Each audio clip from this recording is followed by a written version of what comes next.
അങ്ങനെ സംസ്ഥാന സർക്കാരിന്റെ നവകേരള സദസ്സ് പൂർത്തിയായിരിക്കുകയാണ്. നവകേരള സദസ്സിനെ കുറിച്ചുള്ള വൻ വിവാദങ്ങളും സംഘർഷങ്ങളും അവസാനിക്കുന്നില്ല.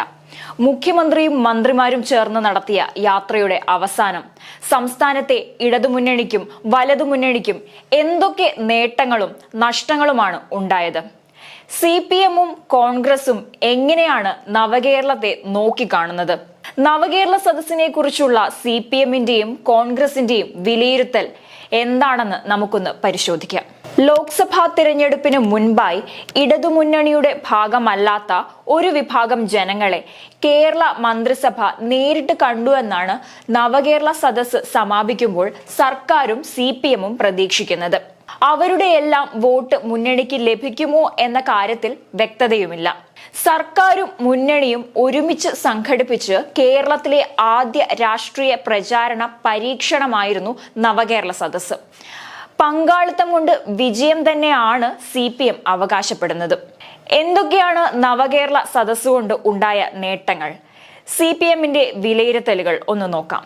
ഒന്നാമതായി, കേരളത്തെ അവഗണിക്കുന്ന കേന്ദ്ര സർക്കാർ നയങ്ങളും നിലപാടുകളും വലിയൊരു വിഭാഗം ജനങ്ങളിലേക്ക് എത്തിക്കാനായി പിണറായി സർക്കാരിന് വോട്ട് ചെയ്തവരും ചെയ്യാത്തവരുമായവരുടെ ആവശ്യങ്ങൾ പരിഹരിക്കാൻ സർക്കാർ കൂടെ ഉണ്ട് എന്ന പ്രതീതി സൃഷ്ടിക്കാൻ സാധിച്ചു എന്നാണ് അവകാശപ്പെടുന്നത്.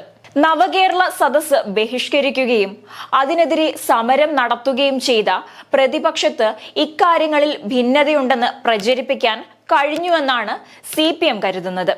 UDF-ന്റെ കുറ്റവിചാരണ സദസ്സിനേക്കാൾ വലിയ പങ്കാളിത്തം എല്ലാ മണ്ഡലങ്ങളിലും ഉറപ്പുവരുത്താനായത് പ്രവർത്തകരിൽ ആത്മവീര്യമുണ്ടാക്കി എന്നാണ് പറയപ്പെടുന്നത്.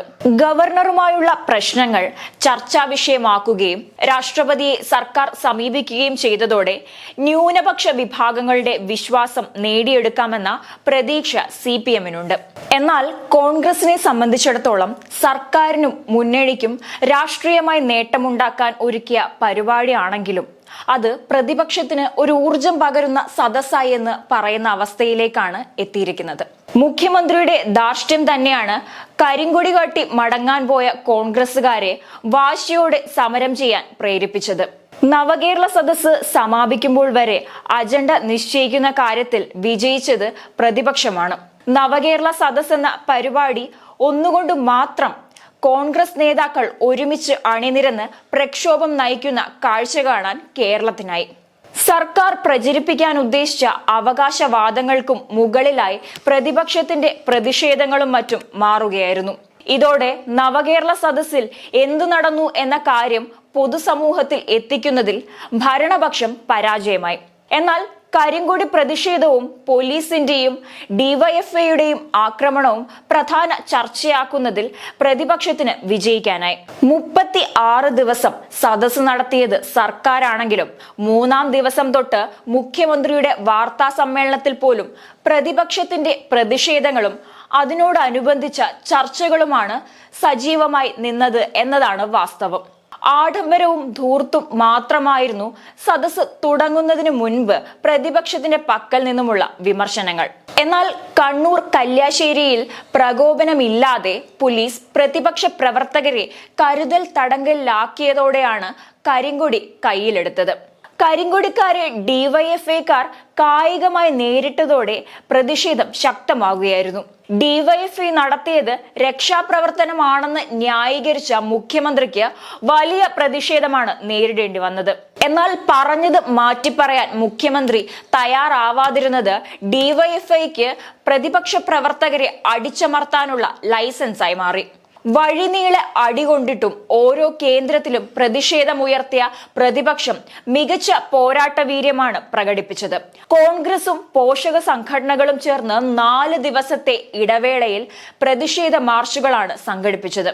യൂത്ത് കോൺഗ്രസ് മാർച്ചിനെ മുന്നിൽ നിന്ന് നയിച്ച് VD സതീശൻ തെരുവിലിറങ്ങിയതും KSU മാർച്ചിനിടയിൽ മാത്യു കുഴൽനാടൻ MLAക്ക് പോലീസിന്റെ അടിയേറ്റതുമെല്ലാം സമൂഹം കണ്ടതാണ്. മാസപ്പടി വിവാദം ഉയർത്തിയതിന് മാത്യു കുഴൽനാടൻ MLA നേരിട്ടത് ഈ രീതിയിലാണ്. DGP ഓഫീസ് മാർച്ചിനെ പോലീസ് നേരിട്ട രീതിയായിരുന്നു വിവാദമായത്. KPCC പ്രസിഡന്റ് കെ സുധാകരനെ ആക്രമിക്കാൻ ശ്രമിച്ചത് ഒരു വിഭാഗം കോൺഗ്രസുകാരെ വലിയ രീതിയിൽ ചൊടിപ്പിച്ചു. എന്നാൽ സർക്കാർ അവകാശപ്പെടുന്നത് പ്രതിപക്ഷത്തിന്റെ കലാപാഹ്വാനം മാറ്റി നിർത്തി കേരള ജനത ഒന്നടങ്കം നവകേരള സദസ്സ് ഏറ്റെടുത്തുവെന്നാണ്. എന്നാൽ അതേസമയം സർക്കാരിനോടുള്ള ജനത്തിന്റെ എതിർപ്പ് കൂടിയെന്നാണ് പ്രതിപക്ഷത്തിന്റെ വിലയിരുത്തൽ. മഞ്ചേശ്വരം മുതൽ വട്ടിയൂർക്കാവ് വരെ 36 ദിവസം നീണ്ട യാത്രയായിരുന്നു പിണറായി വിജയൻ നയിച്ചത്. നേതാക്കൾ സാധാരണ നടത്താറുള്ള കേരള യാത്രയിൽ നിന്നും തികച്ചും വ്യത്യസ്തമായി ക്യാബിനറ്റ് ആകെ മണ്ഡലങ്ങളിലേക്ക് ഇറങ്ങിയപ്പോൾ ജനം സർക്കാരിനൊപ്പം നിന്നെന്നാണ് CPMന്റെ വിലയിരുത്തൽ. അവസാന ഘട്ടത്തിൽ പ്രതിപക്ഷ നേതാവിന് തിരിച്ചടിക്കാൻ വരെ ആഹ്വാനം ചെയ്യേണ്ടി വന്നതുപോലും സദസ്സിന്റെ ജനപ്രീതി കാണിക്കുന്നുവെന്നാണ് സർക്കാർ പറയുന്നത്. സദസ്സ് ബഹിഷ്കരിച്ച പ്രതിപക്ഷത്തെ എതിർക്കാൻ പ്രേരിപ്പിച്ചത് കരിങ്കൊടി പ്രതിഷേധങ്ങളെ പോലീസിനൊപ്പം മുഖ്യമന്ത്രിയുടെ ഗൺമാനും തല്ലിയതാണ്. അവസാന നിമിഷം വരെ മുഖ്യമന്ത്രി തല്ലിയവരെ ന്യായീകരിച്ചു. തനിക്കെതിരെ സംസാരിച്ചവരെയൊക്കെ വായടപ്പിച്ചും ഉപദ്രവിച്ചും നടത്തിയ യാത്ര ജനത്തെ സർക്കാരിനെതിരാക്കിയെന്നാണ് കോൺഗ്രസ് കരുതുന്നത്. കഴിഞ്ഞ ദിവസങ്ങളിൽ കേരളം കണ്ടത് നേതാക്കൾ തമ്മിലെ വാക്പോരും വെല്ലുവിളിയും തെരുവ് യുദ്ധങ്ങളുമാണ്. ലോക്സഭാ തിരഞ്ഞെടുപ്പിന് മുൻപ് സദസ്സ് വഴി സംഘടനയെ ശക്തിപ്പെടുത്താൻ CPMന് കഴിഞ്ഞിട്ടുണ്ട്. പരാതിയേക്കാൾ പ്രാധാന്യം രാഷ്ട്രീയ പ്രചാരണത്തിന് തന്നെയായിരുന്നു. എന്നാൽ സർക്കാരിന് ഒരു വലിയ ഉത്തരവാദിത്വം മുന്നിലുള്ളത് എന്തെന്നാൽ ലഭിച്ച പരാതികളിലെ തുടർ നടപടികൾ സ്വീകരിക്കുക എന്നതാണ്.